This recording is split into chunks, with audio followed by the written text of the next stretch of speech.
And we're here. A very warm welcome to the Ninjamas live stream in connection with the Motherload, and we're talking about bedwetting. My name's Sarah Jane Crawford. The first thing I want to do is say hello to the Molos.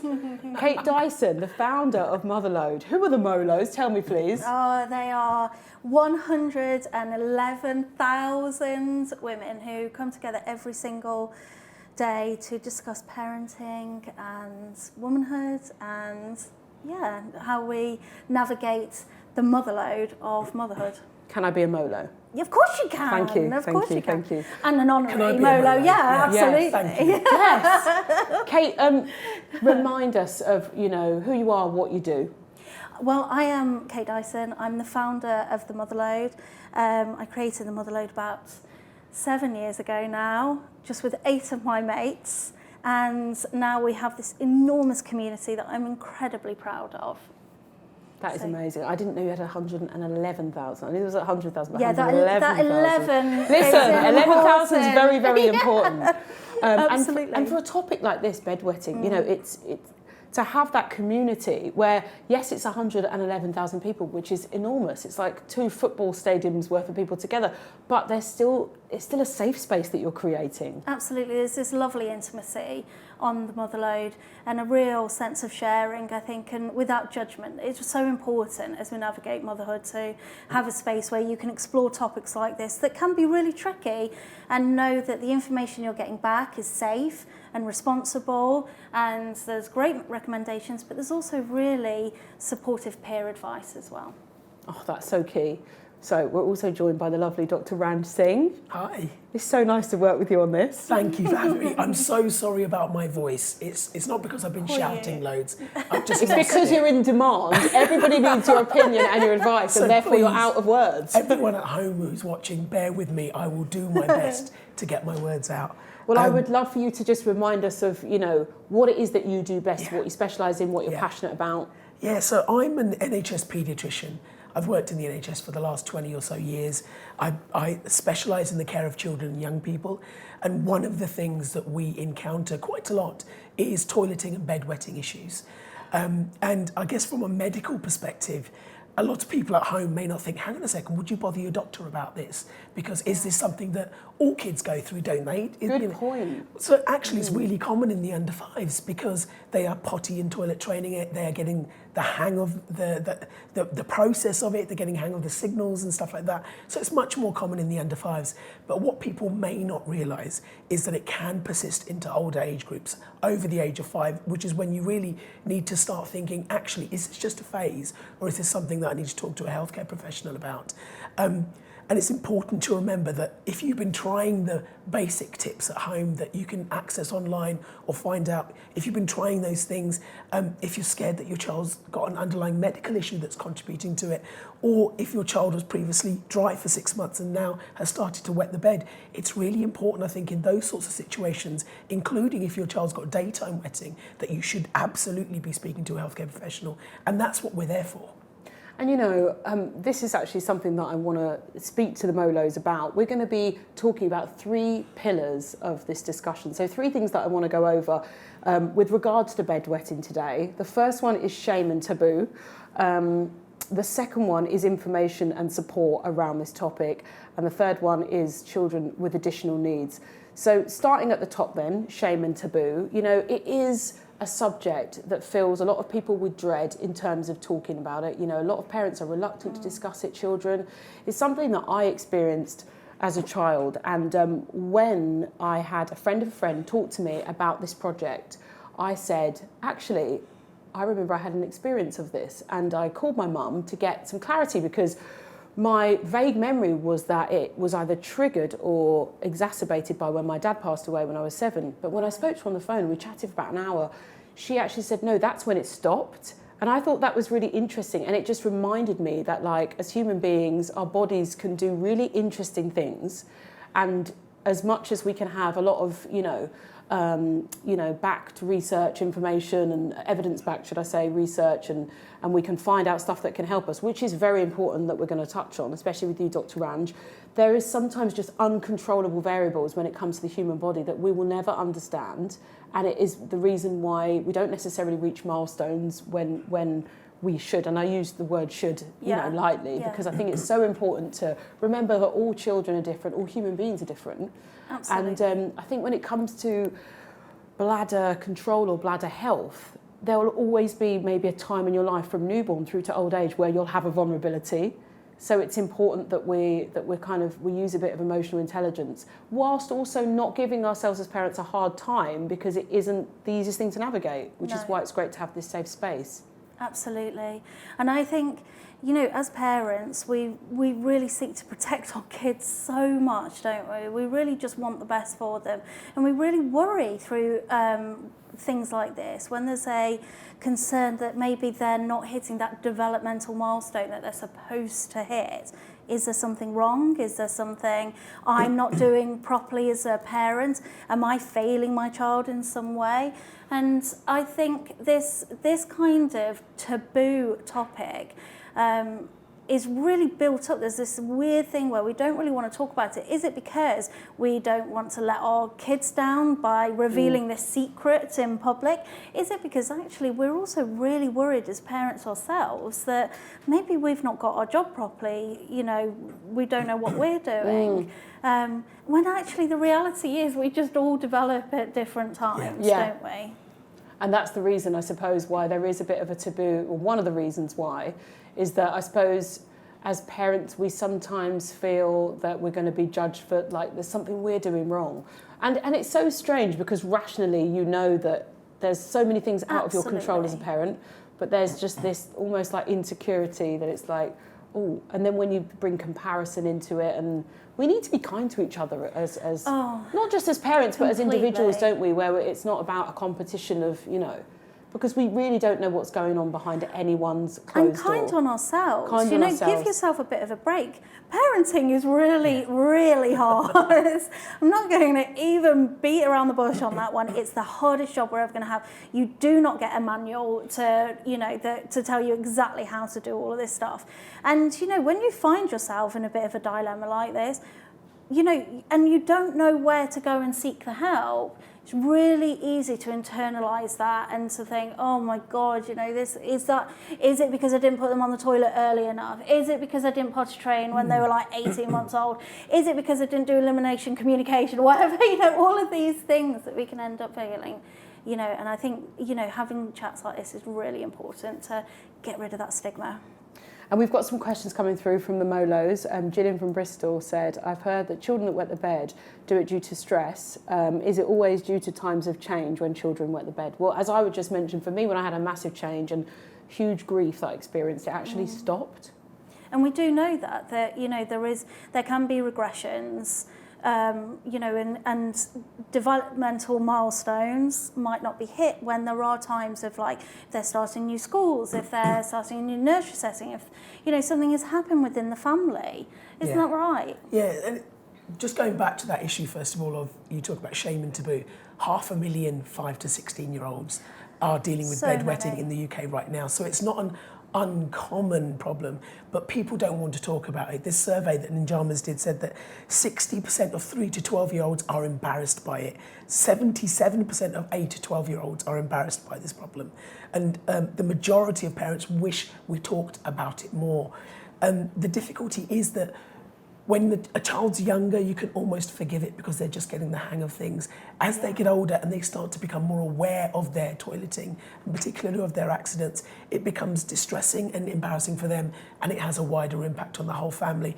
And on top of that, put all the competition and the judgment and, keeping up with the Joneses, throw all of that in there. But we don't know what the Joneses are even doing. That's what makes me laugh about that whole concept. That's what makes it so difficult for people to open up as a subject. True. But coming on to the point of stress and psychological triggers, there are various different types of trigger that can either bring bedwetting on or actually exacerbate it. Some of them are medical and physical. Some of them are genetic. It can run in families. It tends to be more common if it runs in families. And some of them are psychological. So significant stress, anxiety, or some sort of trauma that's happened can trigger bedwetting. And it's always important, I think, when you've got a child that's bedwetting, new onset bedwetting, is to make sure you explore every aspect of it. Is it just a physical/medical problem, or is there something else going on? And remember, the two can kind of contribute to each other as well. Absolutely. And we've got another question in from Isabel. She's in Manchester. She says, as a mum, I feel really guilty and helpless. All my friends' kids are dry at night. Well, we don't know, Isabel, what goes on behind closed doors, but I appreciate what you're saying here. And she said, I just can't seem to help my own child. I do feel sorry for her there, Isabel. Yeah. Have you got anything that you want to say? Depends also on how old the child is. So if we're talking milestones, just as a general way, every child is different. I always say this. Yeah, so please don't fixate on the numbers too much. Yeah. You know, most children are dry by day by the age of 3.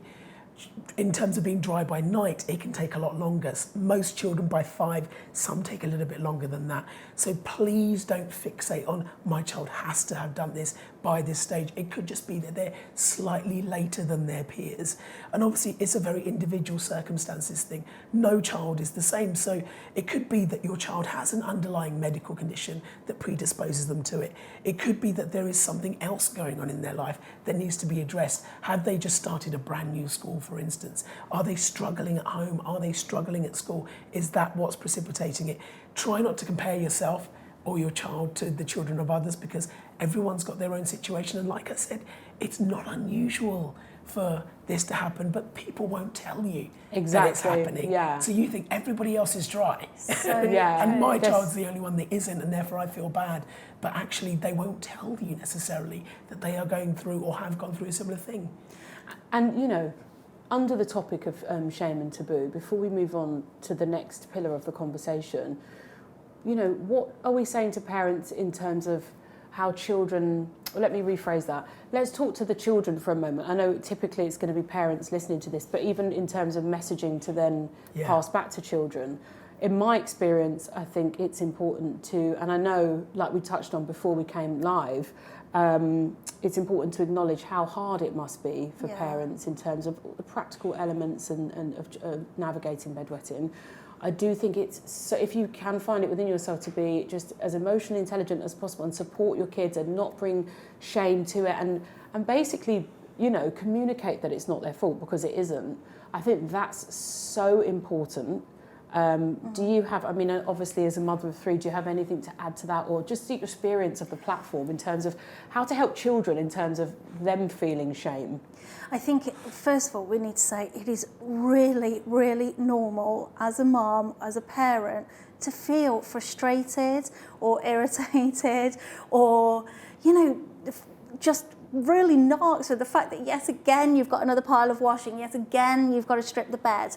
You know, that is totally normal to feel like that. And I really know that within the Molos there is such a desire to protect our children anyway, that, you know, I know that the way that we're talking to our kids is much more gentle, you know, and much more supportive. But that would be my takeaway here, is that, you know, our frustration is really normal, but transferring that onto the child, like, is really key in avoiding as much as you possibly can. So deep breath, you know, really take a moment before you go into the room, reassure, calm voices all the time, you know, and just make them feel that this is something that there is going to be an end to, hopefully. You know, you're going to get help. There is loads of help out there, and there's loads of support, and it's not their fault. It's not their fault. Yeah. It's key. It is key. And you're right about transference. Your instinct as a parent is naturally going to be frustrated because you've got 1,000,001 things to deal with, and it's stressful.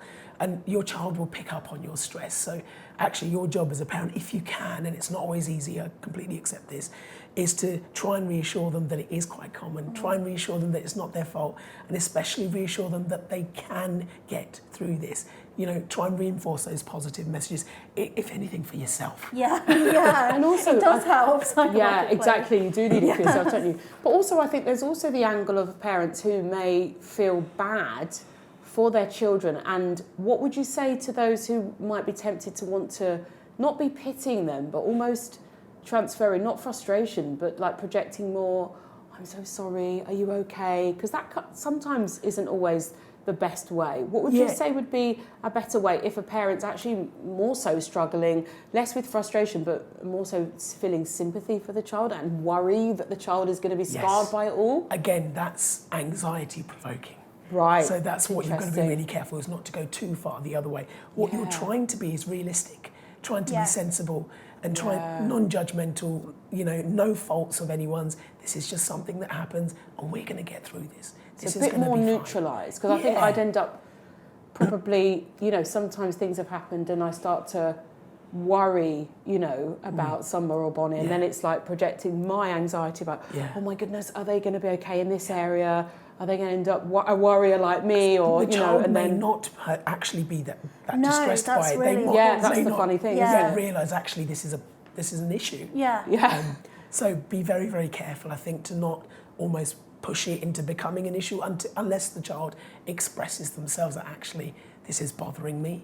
I think then absolutely deal with it then, but up until then, trying to remain non-judgmental, calm, neutral, sensible, I think that's a really good idea. Absolutely. And take your lead from your child, exactly like Dr. Ranch says. If they are showing signs of anxiety, if they are showing signs of being upset, then absolutely respond to that. But if they're actually okay about it, and I think just don't cause a drama about it. If you need to go and scream into the cushion and someone again, that's totally fine. It's totally normal. And I have been there, I've had those moments where I've had to go and shut the cupboard door and have a little So just drama-free around them as much as possible. Absolutely. Right, so we're going to be getting into our next topic, which is information and support. But first, we're going to go to a break. Conquer bedwetting with new Ninjamas pyjama pants and wake up feeling ninjawesome. Featuring all-night leak protection, Ninjamas absorbs wetness super fast, thanks to Pampers instant absorption technology for powerful and discreet protection like you've never seen. Ninjamas.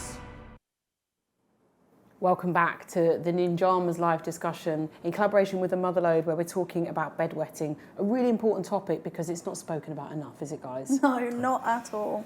And so for that reason, the second pillar of our discussion is information and support. As a parent, it's so vital that you get the right information and then also some kind of support for, for your, even just for your own mental health. So we are going to go over to our first Molo of the evening, the lovely Amy O'Connor. She's based in South Yorkshire. Hi, Amy. Hi, Amy. Hi. Hello. So do you know each other already? Well, of course we do. Of course we do. We're both Molos. Amy, please feel free to share with us what your experience has been. Okay, so my little girl Lola is 8. She was dry at night at around 5. And then sort of a year later, she started wetting again at night. There was no reason why. My first port of call was the GP. They were, they did everything they could and basically told us that it wasn't worth a referral. There was nothing that they felt that was, a health concern. They wondered if perhaps it was, anxiety issues. From my point of view, it wasn't, but it was definitely something that we could look into. And that was it. That's all we got. We didn't get any help. We didn't get any information. I had to go and do my own research. And actually, my first port of call was the Motherload. A couple of years ago, I asked the question on bedwetting. I didn't go into too much detail about, the fact that she'd stopped and started. It was more, what can we do to support Lola, and also, to keep on top of it, because there isn't a lot of information out there. I think the first thing we did was the ERIC website. Which is, I think it's charity based, and it has a lot of information about bedwetting and toileting issues in general for children. And when we looked at that, it gave us, a little bit more information on how we could address it. We felt medically there was nothing. Lola was fine in herself. She wasn't distressed. there was no reason for her to be doing it. It was just one of those things. And we looked into bedwetting alarms, but I had to speak about this with Lola because for me, it was very much her decision as much as mine. I needed her to be involved because the bedwetting was causing problems. You know, she was upset. She couldn't do sleepovers. And obviously going from being dry to then wet, it was a big change for her. So I had to keep her involved in absolutely everything. We looked at the NHS website together. You know, I spoke to her about, we did the research together because she had to be involved to make it an easier process for her. So we looked at all the different things that you could do. Bedwetting alarms, she's not a massive fan of loud noises, me neither. So that was a no from her. We looked at different types of nighttime pants. We looked at, we changed our routine to, you know, we stopped drinking late. We stopped black currant juice, as we still don't drink anything like that. She doesn't really drink any fizzy things, anything like that anyway. So we sort of changed our routine so that she'd go to the toilet, you know, tea time-ish, and then she'd have her meal and then bath, bed, and before bed she'd have another wee. It's not worked yet. We're still wet, but we're trying. We are trying. First of all, it sounds like you've been doing such an incredible job as a parent to involve your little one in the conversation. I'm a real believer in that, you know, like the more you can chat to and your empower child them. and empower them and encourage dialogue, the better. In terms of information, Dr. Ranj, is there anything else that you can add to, you know, to help in terms of signposting? So if you look at the UK NICE guidelines, they say that any child over the age of 5 that starts bedwetting, having previously been dry, should have some form of medical assessment. Okay. So as parents, you can use that to empower you and say, look, do you know what? The guidelines say that we need a medical assessment. Brilliant. What shape that assessment takes can vary according to which part of the country you are and what your local services are set up like. And what's the NICE guideline? Remind me, because I remember when I had my baby, they were mentioning this. That's the National Institute of Clinical Excellence. It's basically a set of standards that all medical services across the country should really try to adhere to. But the difficulty is, especially right now, getting the services that we all need is really, really tricky. And that's where services like the fantastic website, Eric, you mentioned, can step in and at least plug some of that gap. They've got information for professionals and parents on there. And actually, they've got an entire kids section of their website to explain stuff to them as well. And I love that shared decision making you're doing with your daughter is really good. So, but it's really, really important, though, I think, as parents and carers, that you are able to access the right kind of information and get the information that you need. Now, if you're still struggling despite trying the basic tips and advice that you'll find on these online services and as well as possibly from your GP, then you can ask for a referral to an enuresis clinic. Now, these are specialist paediatric clinics that deal with bedwetting. But again, it depends. The referral criteria may be slightly different in your area. This is an ideal case scenario. And then they are specialists that will look deeper into this. They may advise certain types of scans. They may advise a trial of an alarm, and you can get non-sound based alarms as well. You can get vibrating ones or ones that flash. You get some of those are available as well. They might advise specific medications depending on whether your child is producing too much urine or if their bladder is unstable and a bit twitchy. So we have access to all these other treatments that GPs may not normally feel comfortable prescribing because they're a lot more generalist.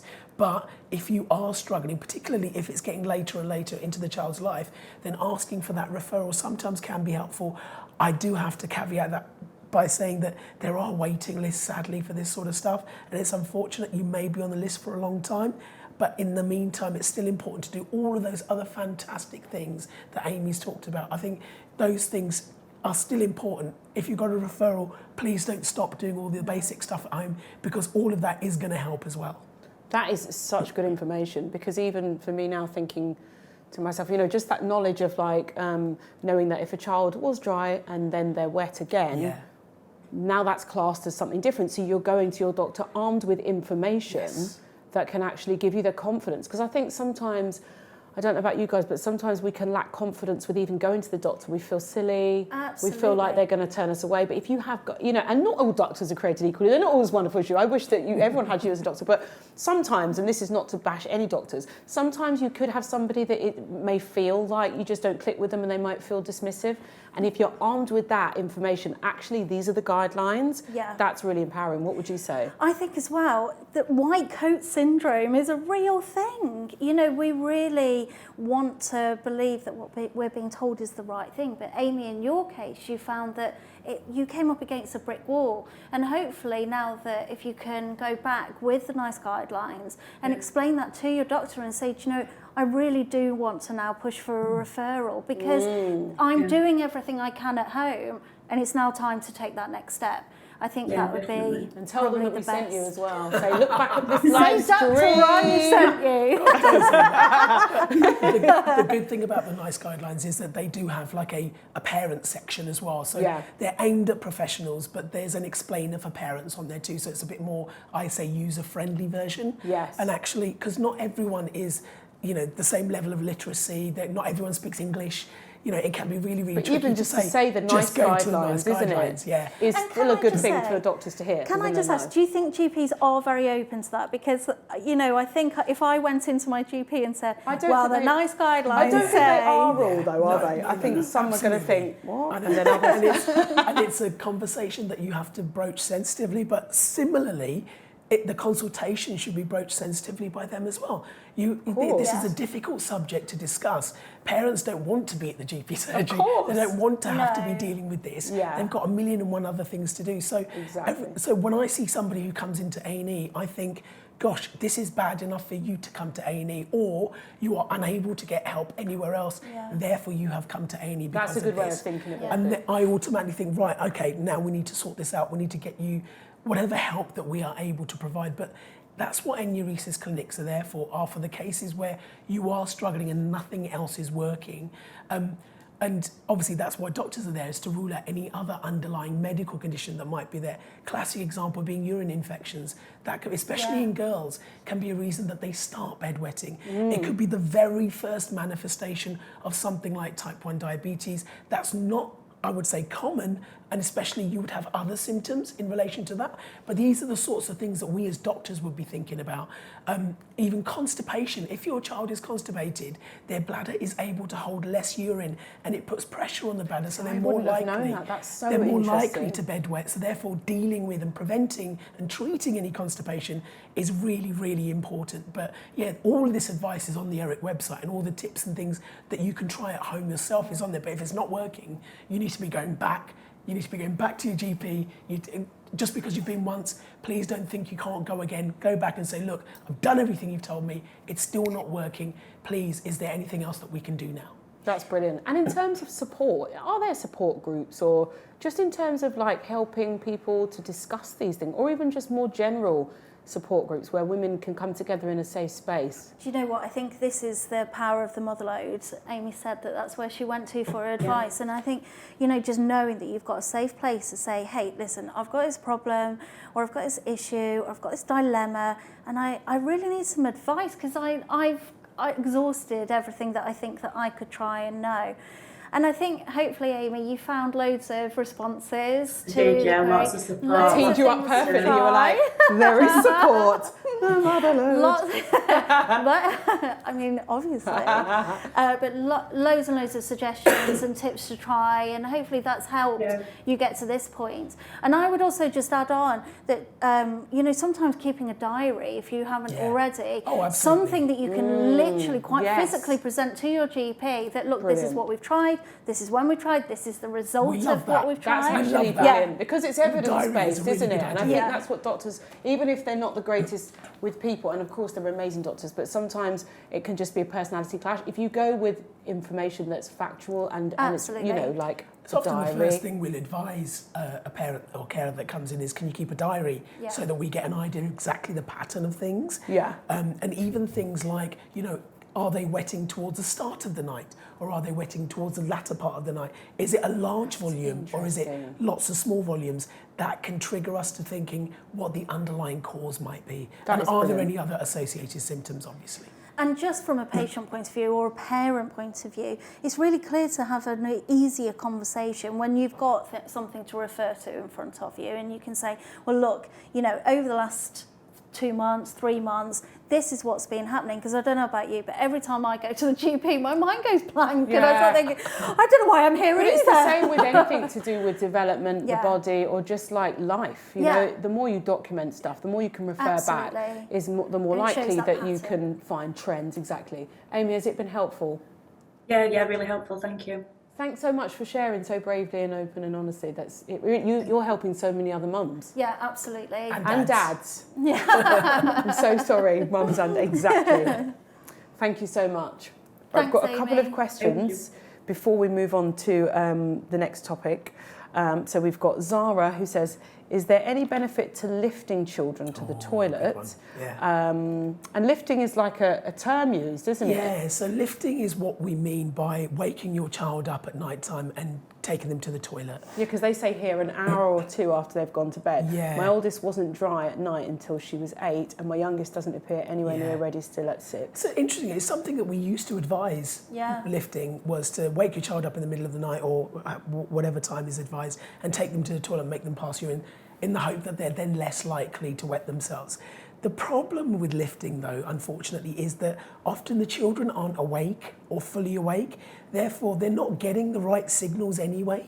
So lifting doesn't actually make a huge amount of difference in a lot of cases, and therefore we don't routinely recommend that. Okay. So Also, you have to be quite careful with the bladder, don't you? That you're not like sort of developing habits that you don't particularly want to nurture necessarily. What Yeah. you're trying to do is encourage your child to recognise their body signals Absolutely. themselves, and lifting doesn't kind of allow them to do that. They're not going to naturally start waking up at a certain point of the night time unless they've got a signal to do that. And therefore, lifting, if they haven't got that, they're not quite completely alert and they're not really understanding what's going on, it's unlikely to help, to be honest. okay, what would be a good alternative? Because we had another message come through to say, my daughter still isn't dry at night, and we lift her a couple of hours after putting her down, and she's 7. She's worried about her friends knowing. I totally understand that parents will do lifting because actually it makes them feel like they're doing something. And for some kids, it may help, don't get me wrong. So what I would say is double voiding is really good. So drinking well during the day helps to train the bladder to stretch, which is good. And also it helps to dilute the urine because concentrated urine will irritate your bladder, means you're more likely to have accidents.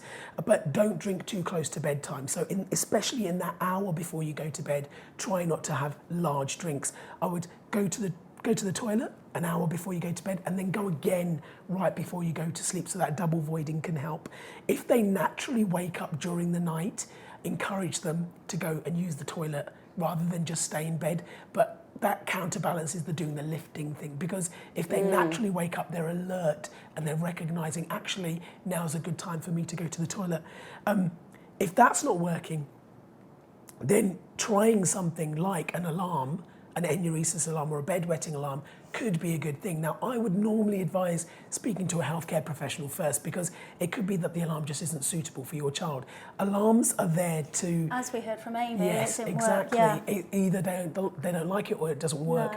The whole point about alarms is it trains your child's brain to recognise the signal from the bladder that it's time to go for a wee. If that's not the underlying issue, then the alarm probably isn't going to help anyway. But again, it's like a process of elimination though, isn't it? Yes. From that point of view. Yeah, and that's why I think it's worthwhile speaking to someone and saying, what could be the problem here?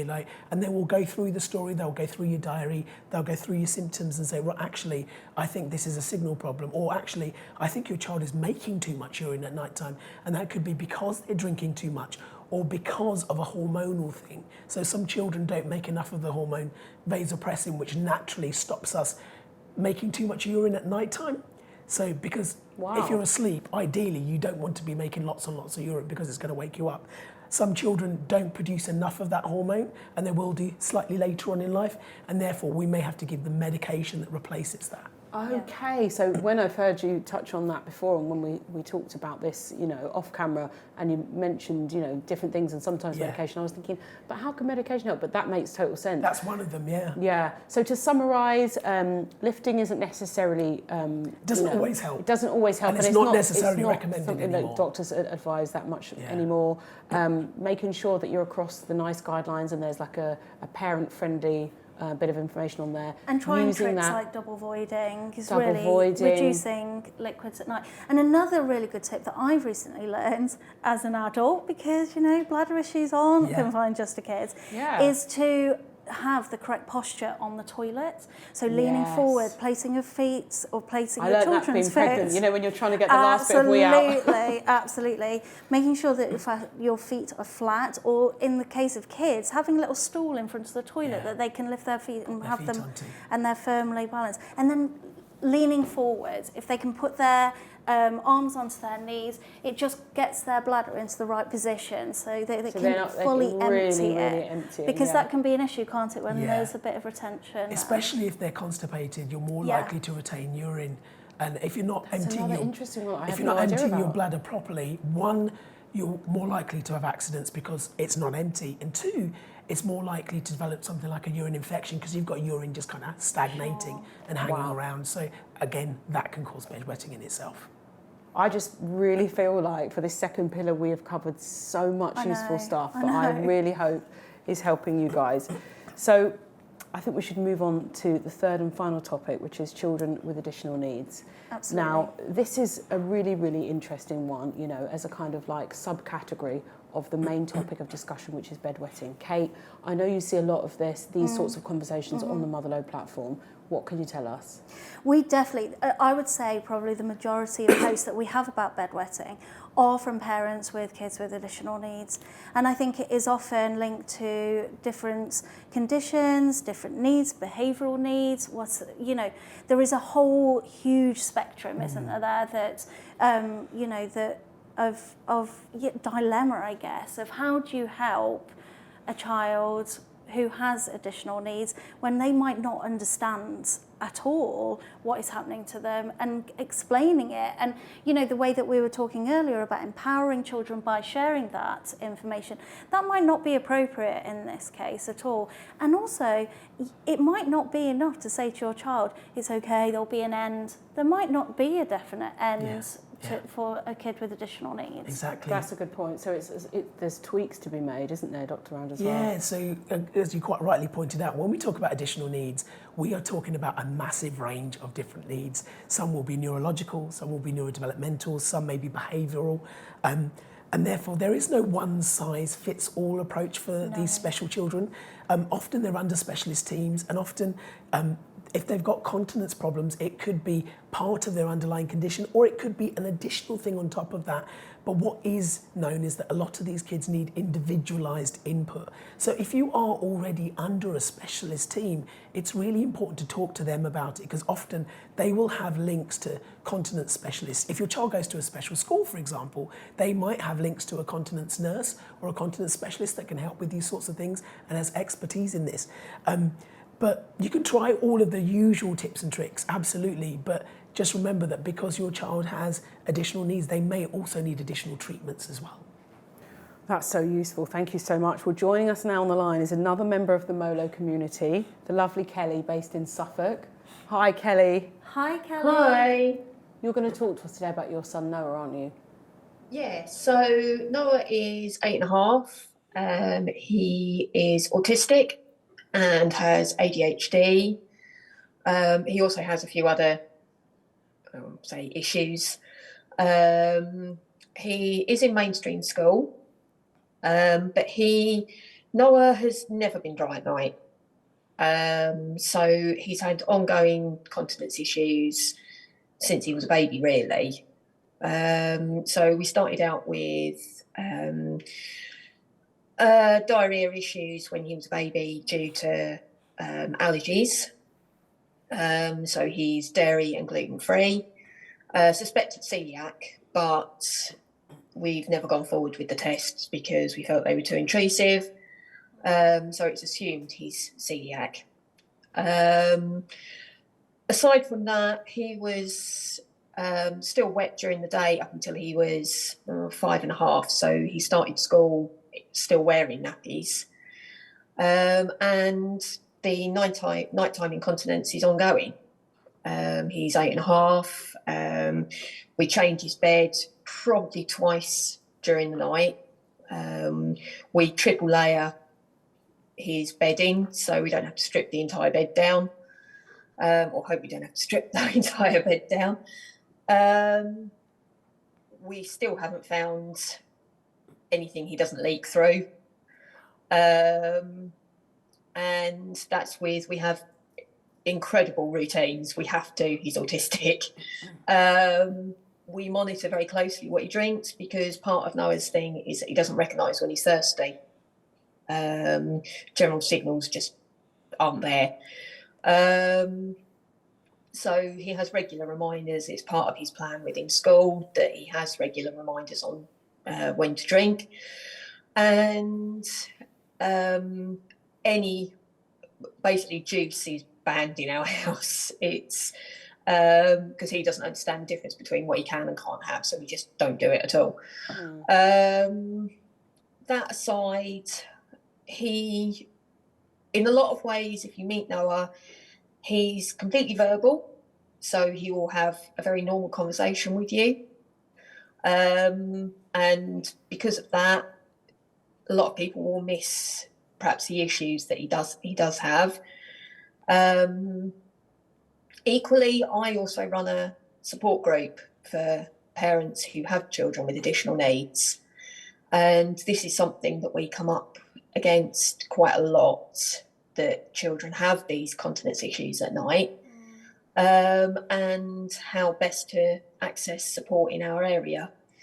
Now, previously, we're currently in Suffolk, we were previously in Essex, and the level of support we had was very, very good. We were referred to a continence nurse when Noah was 4.5. She was amazing, we loved her. And then COVID happened, and our very wonderful continence nurse was redeployed to wards, and we lost her, unfortunately. We then moved house over to Suffolk, and we're now waiting on referrals again. So Noah's been on medication since he was 6, and it has zero effect on him. So we're now waiting for a referral to the enuresis clinic, but we're a year down the line and getting nowhere, basically. And unfortunately, this is something that's happening with a lot of the parents that I also support. We've got an awful lot of our children who have this issue. Bedwetting alarms are not an option for most children with additional needs. Be it audio, they can't deal with the loud noises, or the general feel of the alarms. Equally, when you have a child with additional needs, particularly ADHD, where perhaps sleep is an issue, the last thing you want to do is actually wake them up at night, frankly.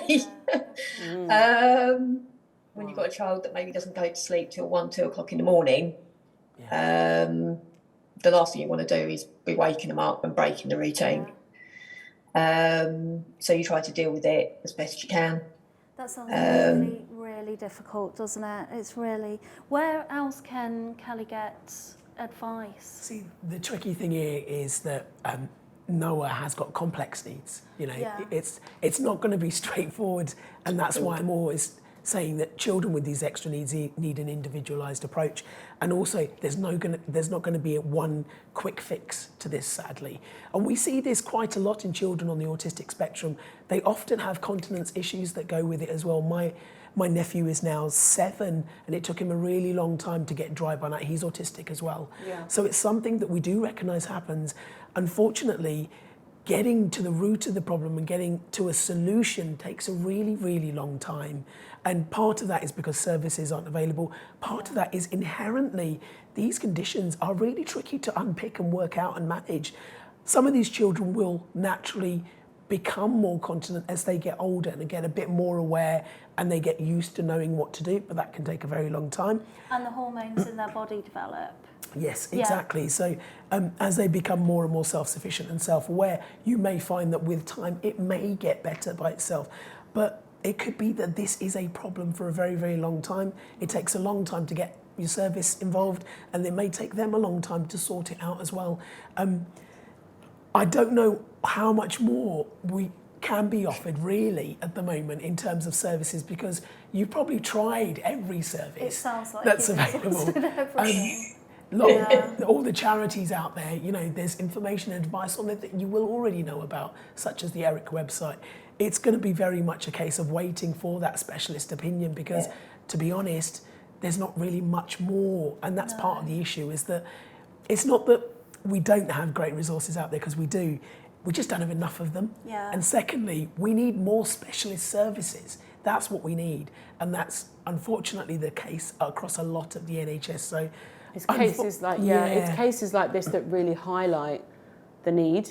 Yeah. But Kelly, I just want to acknowledge you for being such a resilient human being, and also for offering support to other people when you are yourself I know, isn't that in need of incredible? support. So I think that's amazing. Kelly, what is your group?